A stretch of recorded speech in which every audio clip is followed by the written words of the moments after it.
The death of Robin Hood. Robin Hood became very old. His hair was white, but he was strong and brave as an old lion. Little John and he loved each other more. They were always together. At last, Robin was weak and ill. He said to Little John, "I'm not able to shoot any more. My arrows will not fly. I do not know what the matter with me is. Let us go to my cousin, the prioress of Kirkleigh Abbey. Perhaps she can cure me." In those days, there were no doctors.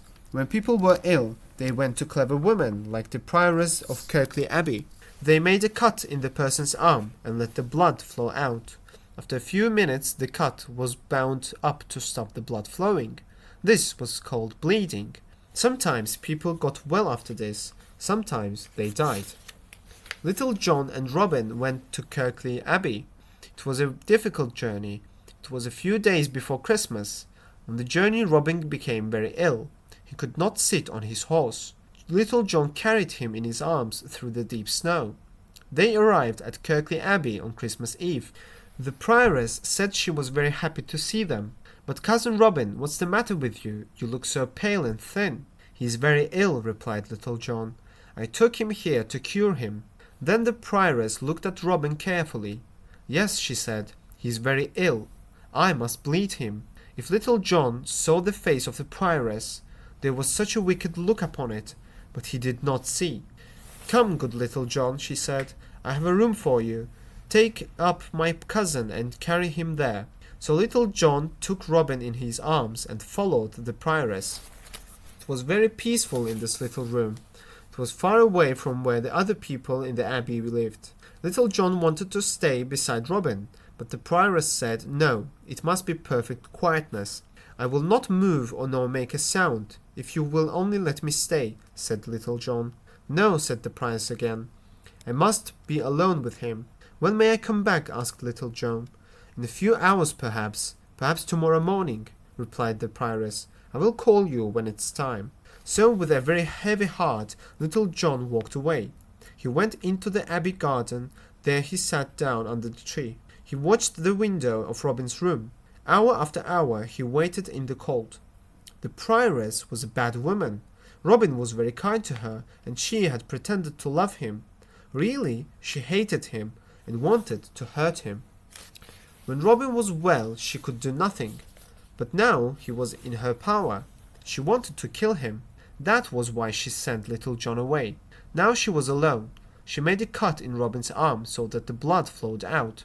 She pretended to bind the wound up again, but she put the bandage on so badly that the blood flowed all the time. Then she locked Robin in the room and went away. Robin was so weak that he fell asleep. He slept for many hours. And all the time Little John sat under the tree in the garden waiting. When Robin woke, he found that he could hardly move. He saw the blood was still flowing from his arm. He knew that if not to stop it, he would soon die.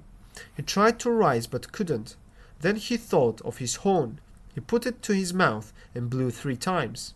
Little John ran as fast as he could to the room in which Robin was lying. The door was locked. He put his shoulder against it and opened it.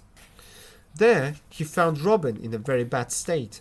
Carefully and quickly he bound up the arm. His heart was full of love for his master and of anger against the wicked prioress. "Grant me one favor, master," he said. "What favor is it you would ask, dear Little John?" replied Robin. "Let me gather all our men together and bring them here to burn this abbey and kill the wicked prioress. I never hurt a woman in all my life. Promise you will not do it." Little John promised, but his heart was full of anger against her. "Little John, I should like to shoot once more. Carry me to the window.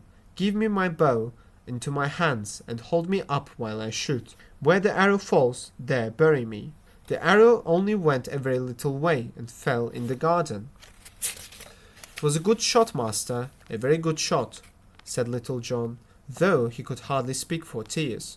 "Was it indeed, friend? I could not see," replied Robin, "but you will bury me where it fell." Little John promised to do everything as Robin asked. "Thank you, dear friend. Goodbye," said Robin. "Was it indeed a good shot?" he said. Then he fell back again, dead.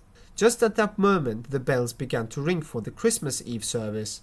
Through the open window came the sound of the sweet voices of the nuns singing a Christmas carol. But Robin was dead. Never again would he hear the sweet Christmas carol. There was great sadness when people found that Robin Hood was dead. There was also great anger against the prioress. No one tried to punish her because Robin asked them. Little John called all the merry men together for the last time.